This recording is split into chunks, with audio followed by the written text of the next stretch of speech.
Hey guys, welcome back to Contest Prep University. I'm Joe Klemczewski with Adam Atkinson. We are in episode 3 of 2020 Transitions. And we're going to talk about some of the physical aspects that Adam, you started touching on in the last episode.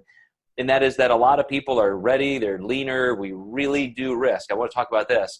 We risk people getting to a point where they've just been in a calorie deficit for too long. So there are ways we have to pull people back with either decreased activity or increased food. And we've all had to juggle these variables as we've been moving forward. But let's first talk about what you mentioned in terms of the cardio and potentially changing intensity levels, bringing it down a little bit. Yeah.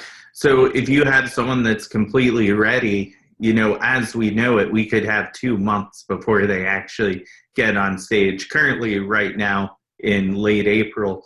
And it's difficult because a lot of times when you pull back on people and they're ready, they're already lean, they actually start losing more just by lowering the cortisol hormone. And then if you're feeding them more, you can really get into this perpetual, they're leaning out no matter what you do.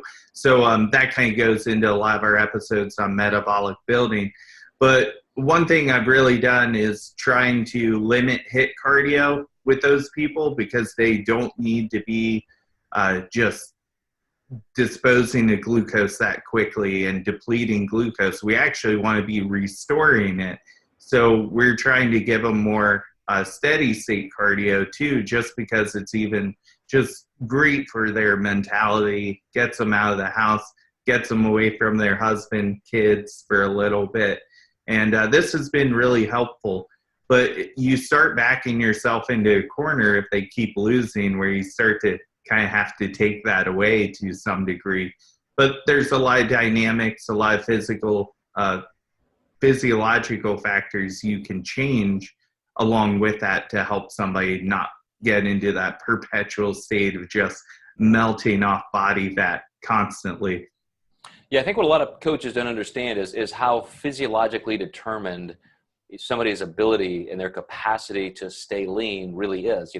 When you're considering metabolic set point theory and somebody who's been dieting for 3, 4, 5 months or longer, it can be difficult. You can wish that we live in this fantasy world where you just gradually bring food up and now you can stay at 3 or 4 or 5% body fat and your off-season levels of food, and just maintain that and just feel better.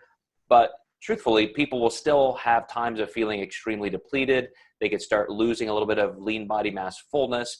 And you could get into a cycle where people truly are starting to look worse and worse without a chance to repair that. So, I've been careful with my clients who at least have enough space between their next contest to raise food enough to make a difference. Like you said, you could get in that perpetual cycle of increasing food and all of a sudden they're still getting leaner and leaner and leaner. You could get into this inflated place of metabolic building where it's hard to recover from because now food intake is so high that they've had this tailwind of metabolic activity, and then all of a sudden they more rapidly start gaining some body fat and you have to really pull down. So now you're in a harsher calorie deficit. So I would always recommend taking those steps slowly, but still keep an eye on what maybe just an indulgent meal can do for somebody. Throw in an untracked meal, let them really fill up a little bit, see how that goes for a week, and really take it a week at a time, because this is a time where people are going to really have to see if they can make a physical improvement because of these delays, or if it really does hurt them physiologically. Yeah, I had a client competing in March 31st to be exact, and her show is now going to be in October. I don't think I've ever done that with anyone, at least in a really long time, because usually I just wouldn't let someone compete that long. So we're taking a really nice, responsible reverse. And then we're probably going to start dieting again in August. And she's going to have the best conditioning she's ever had. She already does now. And a lot of this comes down to, your drive when a contest is so close is really high. So she got moved from March to June, and then her June show got canceled like 4 weeks ago, but that carrot just kept her having something to chase. And she said, wow, I didn't realize I needed this long of a prep to look this good. And I said, that's why I'm an advocate of longer prep.